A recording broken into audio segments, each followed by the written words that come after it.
Okay, so my apologies up front for the audio. Here's what happened. I recorded, I was using my Zoom H1N with a lavalier mic, and the little cable that connects my lav mic to the recorder was frayed, and so no audio recorded. And so let's consider this a test of the internal microphone on the Panasonic S5, because actually winds up sounding pretty good. I was standing like a good 15 or 20 feet away from the camera at the beginning, then maybe about 12 feet away, then maybe 6 feet, and then about 2.5 or 3 feet. And, I just messed with the levels. And so if there's ever been in a pinch, this was in a pinch, and the audio wound up sounding pretty good. So anyway, I just wanted to apologize for that up front because it sounds kind of weird, but I didn't want to have to shoot the whole thing over again. So, it's not a big deal. And if that kind of thing really bothers you, I ain't mad at you if you go away, but I hope you'll stay. So let's get on with the video.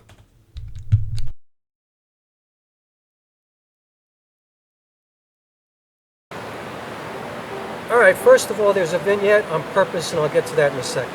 So this video is about how sometimes I feel like people don't always show their real selves on YouTube, Like they're only showing their absolute best selves. And, that's cool.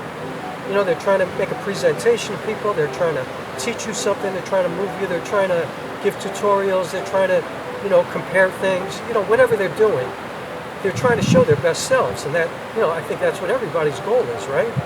But I also think that sometimes when you're trying to learn about stuff, it's much more valuable to see the actual journey that somebody's gone through, including all the mistakes, the indecisiveness, the craziness, the learning curve. The pitfalls, the obstacles, all the stuff that has made it difficult to get to this point where they can finally show you their best self. And so I have been on this journey to figure out how to shoot this film that I am now starting this coming Saturday, starting to shoot officially. And I have been obsessed with Anamorphic for the past month or so. And in fact, I actually bought the Panasonic S5 in large part because I could monitor in camera de-squeezed anamorphic footage, because I was obsessed. I was just obsessed. Ever since I saw the movie Moonlight, I was like, that's what I want my movie to look like. And I knew they shot that in anamorphic, and so I went down the rabbit hole of anamorphic on a budget. That YouTube channel and Philip Peck and a friend of mine named Joseph Victorine, who's an incredible cinematographer. And I learned that as much as I obviously knew what aspect ratio was, I realized that when you get into anamorphic shooting, you don't know anything about aspect ratio until you start to go down that rabbit hole and figure out how you're trying to make it look and how you want to deliver it and who you want to show it to and what kind of screen, and is it for television, is it for cinema, like what are you trying to do? And all the math involved and how complicated it is. And also, I didn't realize that the anamorphic lens that I'm using is an APS-C lens. Now, I realized it when I bought it, and it was fine, because through my learning process, I learned that anamorphic was Super 35, shot, APS-C pretty much. But I have a full-frame camera, and I also bought the Panasonic S5 in large part for the low light capability of being able to use it in full-frame mode.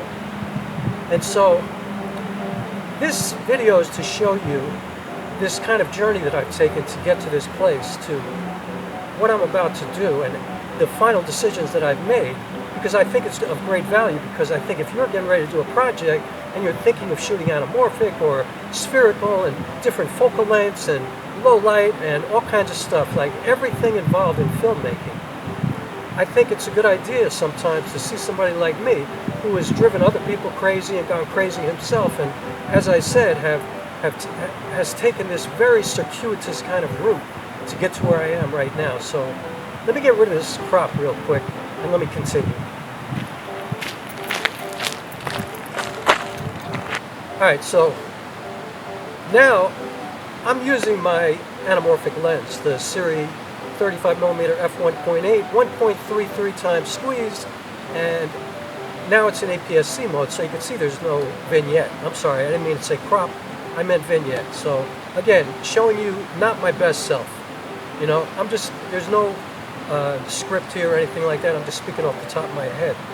So anyway, finally last night, I watched a bunch more videos, and I'm really finally getting a handle on, you know, aspect ratio without having to really overthink it now. Like, I really, truly understand it now, especially with regards to how it's different with anamorphic mode. And so yesterday, I went to a location that I have to shoot for my film. And it's a location where I have to get a certain kind of shot. And I was really struggling getting the exact kind of shot that I wanted, which in fact, I bought this anamorphic lens just for that shot. So the first thing I realized is I should have bought a wider anamorphic lens.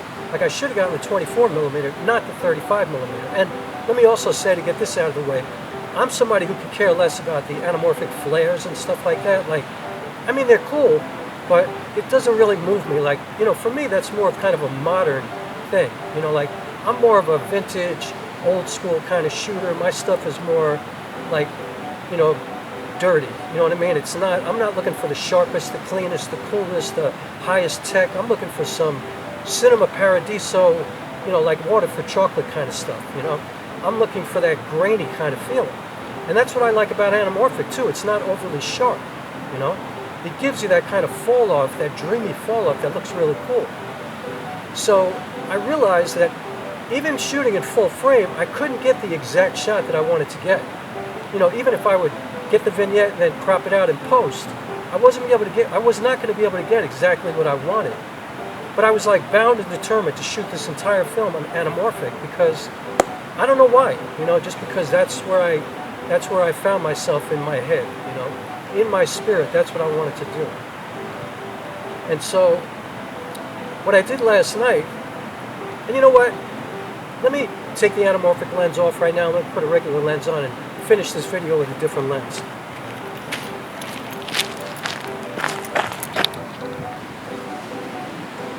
Alright, so now I'm shooting with my Panasonic 20-60 kit lens, actually. I'm shooting at 24mm, it's full frame, and you can see there's a big difference. And also, I am presenting this in 16:9, just regular 4K, no more, you know, 2.39 to 1 widescreen scope aspect ratio, because last night I realized, what am I doing? I'm hoping to land this on, like, let's say Netflix, HBO, Stars Network, something like that, television, right? Or, you know, at the least, Tubi, or, you know, all these independent film sites where people watch either on their phone or on their TV or on their home screens. You know, very few people have wide screens, you know, and those who do, I mean, they're lucky, but not everybody has that. And so that was the first thing I thought of last night, like, why am I doing this? You know, I mean, let's say I get into Sundance or Tribeca or something like that, and then I have to make a DCP file. I'm going to have to spend $2,500 to have it presented properly on a big screen, and that's pretty much the only scenario, unless I get a run in theaters all over the place, that's really the only scenario where I'm going to be shooting widescreen and scope. Why am I doing that? You know, I'm not sure. You know, for my ego, or because I think it looks cool. Like, what, you know, what's the intention of this work? To have as many people as possible looking at it, right? And so, you know, let me come closer so I can finish this video.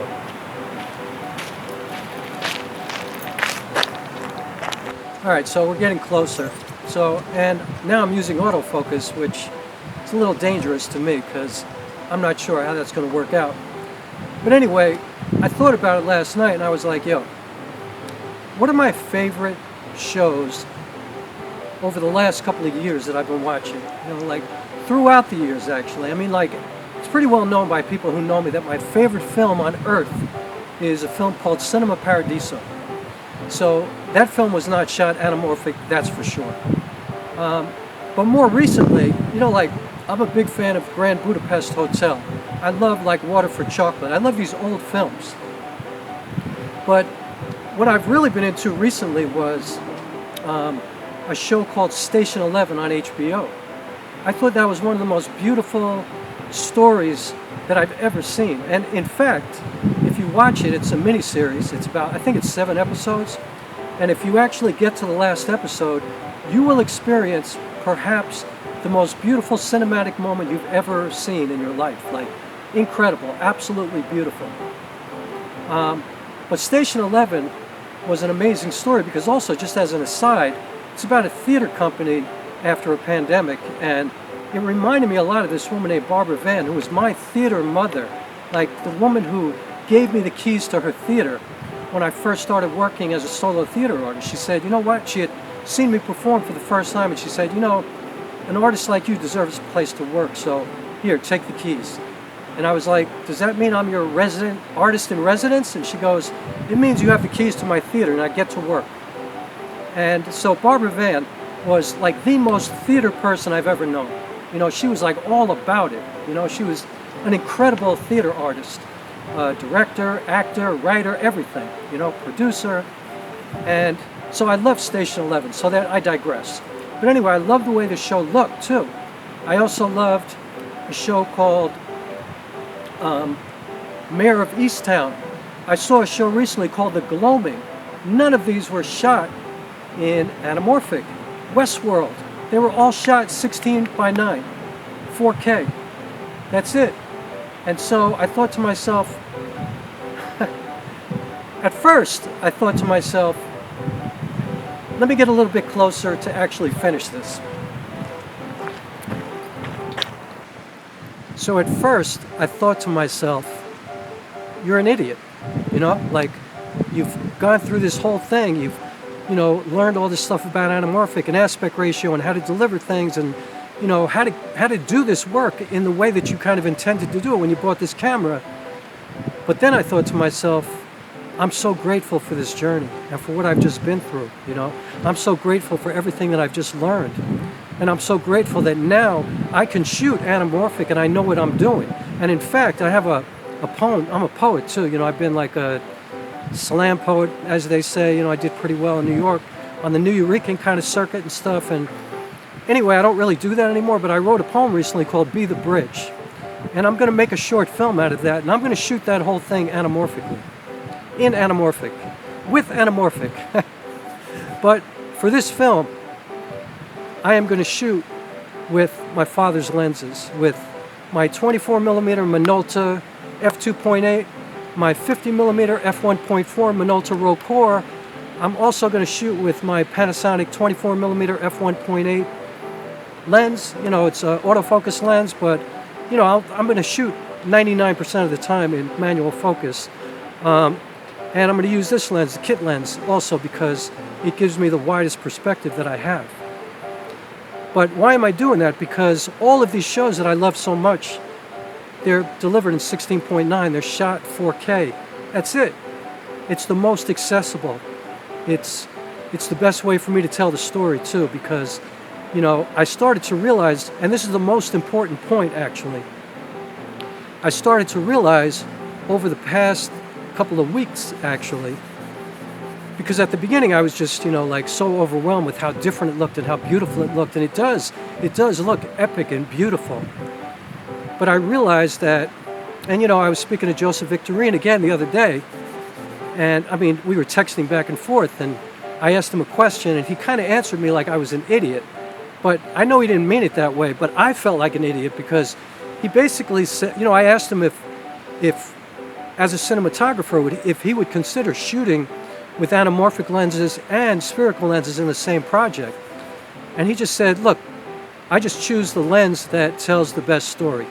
You know, the lens that is going to honor the story the best. And, you know, that is where I always start from. You know, that's what, like, I've been on this lens journey from the beginning of my filmmaking, like for years now. For the past few years, I've been obsessed with the choice of lens, with, you know, focal length, with aperture, with how lenses craft the visual story. All right, so I just want to jump in real quick and say, I say all this to say that I guess what I learned from all of this is that I can mix and match the anamorphic lens with my spherical lenses. And so I am going to use both. I'm probably going to shoot with my spherical lenses 85% of the time, I would say. There are a couple of scenes that I do want to use the anamorphic for, and I am going to do that. And I absolutely love the way it looks.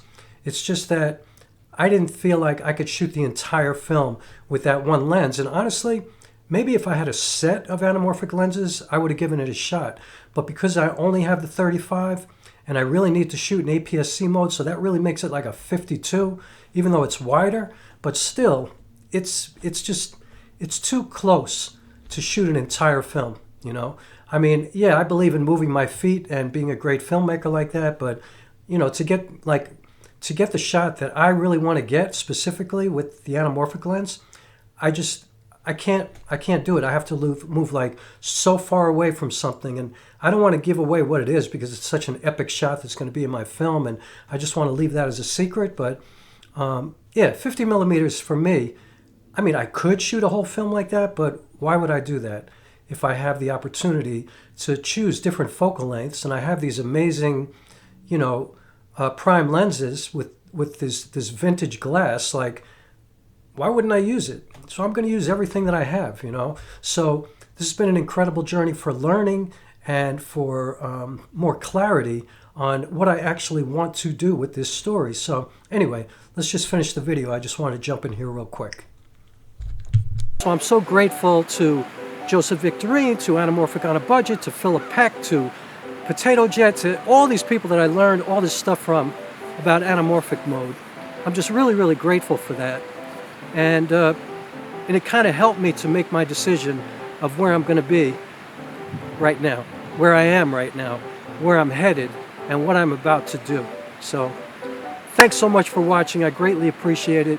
And yeah, you know, if you're on YouTube and you're showing people stuff, show them the mistakes that you make, you know, how crazy you might be, how annoying your process might be, you know, because, you know, my hope is that people look at this and they go, yo, you know, that's kind of cool. Like, he just showed us what an idiot he was along the way, but not really, you know what I mean? Like, I feel kind of stupid about it in a way because I ran all over the place to come back to where I was, but I've also gained so much knowledge.